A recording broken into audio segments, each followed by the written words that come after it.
이 얘기는 대한민국한테는 무지하게 안 좋은 얘기입니다. 이걸 보시는 분들 중에서 남편이라든가 울산에 계신 분들 어떡하지? 그러니까요. 그런 분들의 자녀들, 아빠들은 어떻게 할 것인지 이게 이제 먼 얘기가 아니라는 거죠. 여기에 인류의 어떤 미래나 생존이 달려있네요, 이게. 그렇죠. 네. 코로나를 겪은 이후에 뭐랄까요, 이렇게 재난에 대한 체감이 되게 민감해졌어요. 그래서 그런지 지구온난화라는 문제도 훨씬 더 우리에게 심각한 문제로 다가오고, 탄소 중립, 재생에너지 이제는 모르는 사람이 없는데 누군가 전문가를 모셔서 이 얘기를 조금 제대로 한번 들어봤으면 좋겠다라는 생각을 계속 갖고 있었거든요. 유진투자증권의 한병화 이사님 모셨습니다. 안녕하세요. 네, 안녕하세요. 진짜 일반인들조차도 기업 아니더라도 뭐 탄소 중립, 재생에너지, 뭐 탄소 제로, 그다음에 친환경 뭐 정말 관심 있지 않아요? 심각한 기후 위기 여기에 이걸 대응하기 위한 탄소 중립의 이슈는 각 국가들의 경제 이슈의 1번 항목입니다. ESG에 투자하는 ETF 펀드라는 것들이 이제 전 세계에 막 이제 설정이 돼 있어요. 작년에 보시면 아주 큰 폭으로 올라왔죠. 760억 달러니까요. 이야. 올해는 작년과 거의 유사한 수준까지 올라왔습니다. 올해 아마 한 뭐 1,000억 달러 가까이 이제 될 것 같고, 이런 추세는 계속 이제 가팔라집니다. 지금 테슬라의 소위 말하는 기업 가치 시가총액은 거의 6천억 달러에 육박을 합니다. 테슬라가 연간 뭐 생산하는 대수가 작년 기준으로 보면 한 50만 대 정도밖에 안 되잖아요. 현대기아차를 다 합친 것에 10분의 1 수준 정도밖에 안 되죠. 근데 현대기아차를 다 합쳐도 시가총액이 80조밖에 안 됩니다. 차이가 좀 심각하죠. 네. 왜 50만 대밖에 차를 생산하지 않는 테슬라한테 많은 투자가들은 9배 정도의 가치를 부여하고 있을까요? 미래 가치가 그만큼. 그렇죠. 주식은 미래는 다 클린카로 바뀐다. 전기차든 뭐 수소차든 이렇게 바뀐다는 근거를 가지고 있는 거죠. 그럼 내가 만약에 테슬라 차가 미래의 차라고 생각하고 나도 반드시 전기차를 산다고, 그린카를 산다고 생각하면 나도 그린 혁명의 일부분인 거네요. 그렇죠. 내 개인도. 네. 요즘 이제 아주 많이 논의되고 있는 탄소 국경세에 대한 얘기가 있습니다. 쉽게 얘기하면 우리가 탄소를 굉장히 많이 배출하는 국가잖아요. 탄소 배출을 많이 해서 싼 제품을 생산할 수가 있으니까 그건 우리가 공정한 경쟁이 아니다. 니네가 우리한테 수출하는 제품에 대해서 탄소가 많이 들어가 있는 것들에 대해서는 세금을 매기겠다. 이걸 이제 EU의 얘기뿐만 아니고 바이든의 미국도 똑같은 얘기를 하고 있어요. 탄소를 안 쓰면 안 쓸수록 엄청난 비용이 들어가는 거잖아요. 초기에는 비용이 들어가게 되죠. 그죠. 이제 그거에 대한 공정 이슈로 그렇죠. 탄소세를 내라. 니네는 탄소를 사용해서 싸게 제품을 생산했으니. 원래 2050년이 이제 탄소 중립의 목표잖아요, 대부분. 네. 근데 이제 뭐 30년 남은 얘기니까 그쵸. 한 29년 놀다가 마지막에 할 수 있냐 뭐 이런 얘기들이 있으니까 이유는 그런 걸 용인을 하지 않겠다는 얘기죠. 2030년도에 중간 목표를 아주 강하게 설정을 했고요. 계속 지금 목표를 올려나가고 있는 상황입니다. 이번에 이제 코로나가 터졌잖아요. 코로나가 터지면서 최악의 경기 침체가 왔습니다. 오니까 이제 유럽에 있는 완성차 회사들이 지금 먹고 살기도 힘든데 자동차 탄소 감추기가 하느라고 우리는 가랭이가 찢어진다. 규제를 조금 뒤로 미루거나 조금 줄여달라. 이렇게 이제 전부 다 요청을 했어요. 유럽의 이제 주요 국가들이 하나도 그걸 안 들어줬어요. 과거에는 그런 걸 들어줬거든요. 그래서 지금의 탄소 중립 정책은 과거의 환경 정책하고 다릅니다. 과거에는 환경 정책을 하게 되면 잘 하다가도 어떤 경제 위기가 오잖아요. 그럼 풀어주죠 또. 풀어주죠. 아니, 먹고 살기 바쁜데 무슨 환경 정책은 뒤로 가잖아요. 근데 이번에 이런 코로나 사태를 겪으면서 이제 EU도 그렇고 미국도 그렇고 탄소 중립 정책은 저탄소 산업 경제로 가기 위해서 어떤 상황에서도 실행해야 하는 정책이다. 이 코로나 이슈와 맞물리니까, 이게 생존과 맞물리니까 거침없이 단호하네요, 이번에는. 그래서 정부 정책들에 보면 내연기관차를 도와주겠다는 정책들은 거의 없습니다. 전부 다 코로나 국면에 왔음에도 불구하고 전기차를 확대하기 위한 정책들을 쫙 다 썼죠. 그래서 여기 보시면 코로나 왔을 때 전기차 판매가 확 급감했잖아요. 그 뒤로부터 그냥 수직으로 이렇게 올라섰습니다. 앞으로 탄소 중립을 가게 되면 지금 현재 엔진으로 달리는 차는 다 없어진단 말이에요. 그러면 미국의 이 고용 인력만 본다 하더라도 가솔린과 디젤에 연관된 인력이 200만 명이 넘거든요. 반대쪽에 있는 클린카의 고용 인력은 20만 명밖에 안 돼요. 사실은 노조 입장에서는 클린카를 많이 하는 거는 자기들의 일자리가 뺏기는 거니까 사실은 반대를 해야 되잖아요. 그렇죠. 바이든 대통령이 설득을 한 거죠. 어차피 시간이 지나면 내연기관차는 없어진다. 그러니 차라리 우리가 빨리 하자. 클린카를 제조할 수 있는 일자리를 엄청나게 만들어 주겠다. 그래서 이제 미국의 내연기관차 관련 일자리들이 대부분 다 스윙 스테이트, 쉽게 얘기하면 판세를 결정짓는 그 스윙 스테이트의 일자리들이 몰려 있어요. 이 얘기는 대한민국한테는 무지하게 안 좋은 얘기입니다. 우리도 그렇게 하면 되잖아요. 우리나라에 있는 많은 자동차 관련 일자리들이 수출을 향해서 있잖아요. 그렇죠. 근데 그 수출하는 일자리 수가 없어지겠죠. 미국이 직접 자살 자국 내에서 한다니까. 이제 만들겠다고 하는 거니까. 이걸 보시는 분들 중에서 남편이라든가 울산에 계신 분들 어떡하지? 그러니까요. 그런 분들의 자녀들, 아빠들은 어떻게 할 것인지 이게 이제 뭔 얘기가 아니라는 거죠. 그럼 이게 꼭 자동차 산업만 해당되는 일도 또 그건 아니겠죠? 아니죠. 네. 이야, 이거 완전 얘기도 똑같습니다. 중국은 원래는 탄소 배출하는 산업들이 중국의 주력이기 때문에 반대를 했는데 시진핑이 이제 유엔 총회에서 직접 발표를 했습니다. 우리도 2060년 이전에 탄소 배출 제로를 순제로를 달성하겠다 선언을 했죠. 시진핑. 그 뒤로 지금 뭐 중국도 난리가 났죠. 지금 이미 제일 큰 시장이긴 한데 그런 중국이 또 이제 한 번 더 크게 움직이고 있는. 그래서 이제 이 그린 산업의 여파가 훨씬 더 전 세계적으로 크게 미칠 수밖에 없는 그런 상황입니다. 우리나라도 빨리 해야겠다, 그죠? 그린 산업들을 보시면 네. 재생에너지 투자는 거의 300조에 달하죠. 10억 달러니까요. 석탄, 원전 다 합쳐도 이거의 반도 못 따라갑니다.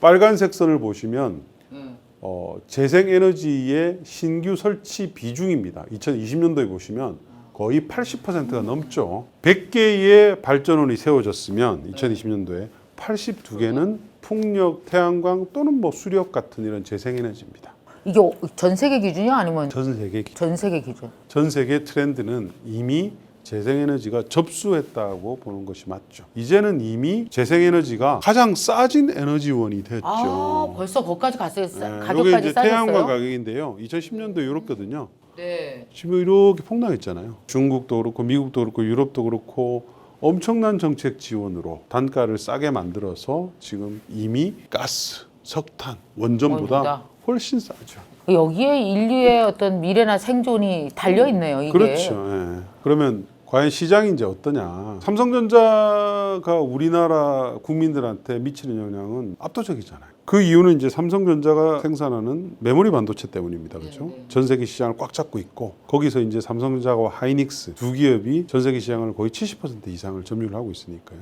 그 메모리 반도체 시장을 전기차 배터리 시장이 넘어서게 됩니다. 빠르면 2027년이고요.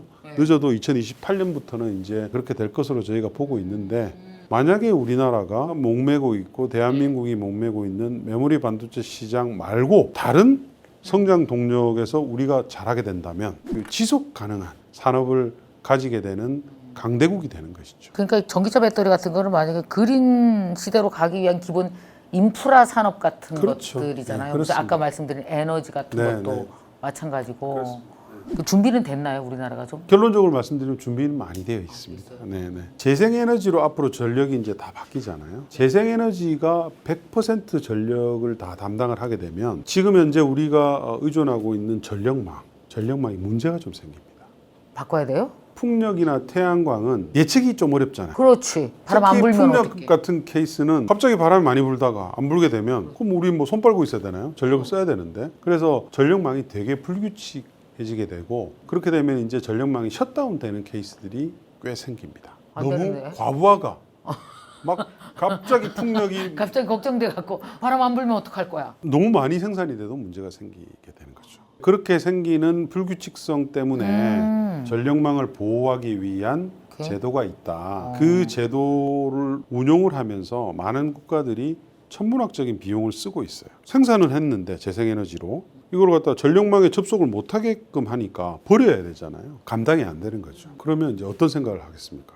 이걸 버릴 게 아니라 저장을 해야 되겠죠. 저장에다 써야지. 그렇죠. 그 저장하는 수단으로서 두 가지가 있어요. 배터리에 저장하는 거. 그게 이제 에너지 저장 장치 ESS라고 합니다. 그 다음이 이제 수소로 저장하는 겁니다. 버려지는 재생에너지를 가지고 물을 분해합니다. 물을 분해해. 네, 물을 분해하면 이제 수소가 발생을 그렇죠. 하죠. 그래서 그거를 이제 수소로 저장을 해서 여러 산업에 쓰자. 자동차에도 쓰고 모든 자동차에도 에너지를 쓰는 거. 생산 현장에서도 쓰고. 수소는 저장이 좀 용이하나요? 다른 것보다? 저장은 뭐 용이는 합니다만 이제 여러 가지 또 기술이 또 발전해야 되는 면이 있습니다만 그래서 이제 나온 게 유럽의 그린 수소 전략이에요. 유럽은 앞으로 이 그린 수소를 갖다가 생태계를 만드는데 네. 500조 이상의 돈을 쏟아붓게 됩니다. 그래서 탄소 중립으로 가는 시대에 수소가 반드시 필요하고 이 수소의 산업이 지금 이제 막 육성이 되기 시작을 했습니다. 우리나라는 상당히 준비가 많이 되어 있어요. 이 부분은 안심을 넘어서 좀 기대를 할 수 있는 그런 부분이기도 한데요. 전기차 산업, 현대기아차가 합쳐서 작년도 기준으로 보면 우리가 한 3등 정도 했고요. 올해도 한 5등 정도는 할 수 있습니다. 신규 전기차들이 지금 아이오닉 5, EV6에서 지금 나오고 있는 상태이고요. 뭐 배터리는 우리가 1위입니다. 다만 이제 문제가 되는 것은 우리 배터리 3사들의 배터리 공장 규모거든요. 한국에는 공장 증설을 안 합니다. 우리나라는 시장이 작고 아까 바이든의 제가 정책 소개드리는데 말씀드렸지만 자국에서. 미국은 미국대로 유럽은 유럽대로 무조건 자국에다 공장을 짓기를 원하거든요. 이제 어떤 현상이 일어나냐면 우리 기업들은 성장을 엄청나게 하는데 대한민국에는 이런 관련된 고용이 작게 되는 대한민국의 고용은 성장하지 않게 되는 문제가 발생하는 거예요. 왜 기업들한테 한국은 수요가 없을 거라는 인식을 준 걸까요? 한국은 시장도 작을 뿐더러 과거에는 수출을 하면서 고용된 인력이 많았잖아요. 그렇죠. 근데 이제는 점점 수출을 하지 못하게 되기 때문에 그 인력만큼 줄어드는 거죠. 이걸 그러면 어떻게 대체할 거냐? 다른 방법 없습니다. 일단은 전기차를 확산 속도를 확 올려야 되고요. 미래 에너지 산업들한테 많이 이제 바꿔 줘야 되고요. 그다음에 요거는 이제 해상 풍력인데요. 우리하고 동일한 시점에 대만입니다. 거의 같은 수준의 해상 풍력 목표를 하고 대만은 이미 계획이 다 확정이 돼서 이미 엄청나게 짓고 있어요. 우리 기업들은 이 대만 해상 풍력 때문에 엄청난 수혜를 누리고 있어요. 아, 가서 건설해서 해상풍력 발전기에 부품을 만드는 회사들 또는 전선을 만드는 회사들이 다 합치면 올 연말까지 약 3조 원 정도를 대만으로부터 수주를 해서 성장을 하게 되는 거죠. 뭐 미국도 그렇고 일본, 한국 할 거 없이 우리 기업들이 접근할 수 있게 되는 시장만 제가 얼핏 계산해봐도 400조 원 정도 돼요. 뺑둘러 바다가 없는 나라들은 정말 우리는 복 받은 나라입니다. 힘들겠네요. 많잖아요. 뺑둘러 바다 없는 나라도. 자식들 생존의 문제가 다 달려있어요. 경제적인 거, 환경적인 거. 심각합니다. 조금 전에 보셨듯이 우리나라는 이미 강력한 경쟁력을 가지고 이미 있어요. 갖고 있어. 전기차, 수소차, 풍력, 태양광 할 거 없이 그리고 거기에 디지털 트랜스포메이션까지. 우리나라는 탄소 중립으로 가기 위한 거의 모든 인프라를 완벽하게 갖춘 중국과 우리나라 정도밖에 없어요. 그러면 우리 정부가 지금 이제 어땠냐 그 얘기를 좀 이제 전달해 드리도록 하겠습니다. 좌측에 보시면 2030년 재생에너지가 20% 목표를 하겠다는 게 정부의 이제 목표입니다. 3020. 예. 그래서 이제 재생에너지, 태양광, 풍력, 수력부터 해서 쭉 이제 있는데 특히 태양광을 한번 보시면 목표 대비해서 월등히 많습니다. 2018년도에 1,420메가의 정부 목표였는데 2,300메가가 설치가 됐고요. 달성률이 뭐 167%. 2019년도에도 목표 대비 2배 이상 설치가 됐습니다. 달성률이 230%. 네. 2020년도에는 뭐 더 기하급수적으로 올라갔죠. 그래서 전체적으로 우리가 3년 연속 당초 보급 목표 대비 2배 이상의 성과를 냈고요. 누적으로 보면 125% 달성률을 달성을 했습니다. 그래서 지금 현재 국내 발전량으로 보면 8% 정도까지 지금 올라왔거든요. 물론 여기 안에는 순수한 재생에너지만 있는 게 아니고 여러 가지 이제 폐기물 에너지 뭐 이런 것들도 좀 있긴 하지만 이렇게 이제 그래프상으로 봤을 때도 우리가 좀 유의미하게 올라와 있다는 것을 볼 수가 있는 것이고요. 이것 때문에 이제 온실가스 감축도 저희가 이제 연간 한 1,300만 톤 정도를 했습니다. 그리고 뭐 사실은 저는 개인적으로는 이 부분을 제일 중요하게 생각합니다. 재생에너지 그린 산업 에 대해서 우리나라는 경제성도 없다, 돈도 많이 들어간다, 원전 대비 비싼데 왜 하냐 이렇게 얘기를 많이 하시는데 그건 아주 단기적인 시각이에요. 중장기적으로 봤을 때는 재생에너지로 모든 것을 다 바꾸게 되면 바람이나 태양이 돈이 안 들어가죠. 지네만 불어? 바람은 우리도 부는데. 그렇습니다. 네. 그래서 그러네. 대한민국이 역사 이래로 달성하지 못한 진정한 에너지. 에너지 독립국이 가능하게 되는 거예요. 이 점을 다 간과하고 계세요. 왜 그 얘기를 진작에 안 하셨어요? 처음에 하셨. 제일 중요한 주인공은 원래 맨 마지막에 나오잖아요. 그죠? 이 점을 너무 꼭 웃겨. 여러분들 기억하셔야 나 됩니다. 그 생각을 전혀 못했네. 그래서 산자부의 집계 원유 수입액이 8.4억 달러가 줄어들었다. 이야. 이런 이 그린 산업으로의 전환을 통해서 이 얘기는 현재 18.4억 불밖에 안 되지 2조밖에 안 되지만 우리나라가 수입하는 에너지 수입액은 연간 거의 130조, 140조 정도 됩니다. 네. 물론 이 중에서 화학 공장이라든지 이렇게 쓰는 것들이 있죠.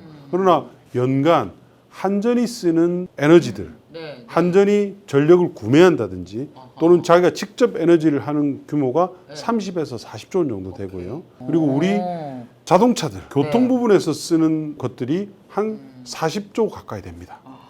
이런 부분들은 앞으로 다 풍력 태양광으로 돌리는 전기차, 수소차로 인해서 다 필요 없게 될 겁니다. 연간 우리가 7, 80조 정도의 에너지원을 갖다가 우리가 독립을 할 수가 있다고 한다면 지금 우리가 이거를 위해서 투자하는 돈이 아까울까요? 안 아깝죠. 이거는 미래를 위해서도 반드시 우리가 투자해야 지속 되는 가능한 대한민국을 위해서 위해서. 반드시 필요한 비즈니스 프로젝트 또는 개념이 바로 이 개념이에요.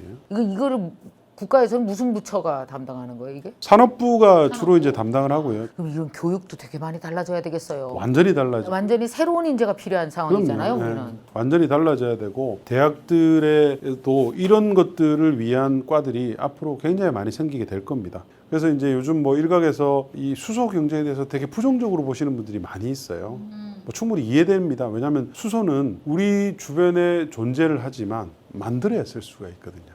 이 만든 걸 가지고 뭐 전력에도 쓰고 뭘 해야 되기 때문에 효율이 좀 떨어져요. 네. 비판들이 있는데 탄소 중립의 사회에서는 수소는 반드시 필요한 부분입니다. 언젠간 또 효율이 높아지지 않겠어요? 그래서 어느 시점을 관련된 넘어서면, 그죠? 뭐 차도 그렇고 여러 가지 산업들이 대량 생산 체제화되고 여러 가지 것들이 많이 개발이 되게 되면서 점점 더 이제 비용 효율적으로 되는 거죠. 마치 재생에너지와 똑같습니다. 그렇죠. 그래서 이런 미래 산업들, 뭐 수소라든지 이런 부분들에 대해서는 전략적으로 계속 육성을 해야 되는 이제 그런 산업이라고 할 수 있겠습니다. 이렇게 변화하는 사회에서 개인은 뭘 해야 될까요? 에너지 소비를 어떻게 하면 좀 줄일 수 있을까 많이 노력을 하셔야 되겠죠. 우리가 좀 에너지에 대해서 시간을 벌어야 되잖아요. 그렇죠. 새로운 에너지가 네. 나올 때까지. 될 수 그죠? 있으면 적게 소비할 수 있는 이런 패턴을 좀 가져가시면서 또 공부를 열심히 하셔야죠. 새로운 세상에 대해서. 네, 새로운 우리가 에너지. 앞으로 열어갈 탄소 중립의 세상에 대해서 어떤 세상이 될 것인지에 대해서 공부를 하셔서 대비를 하시고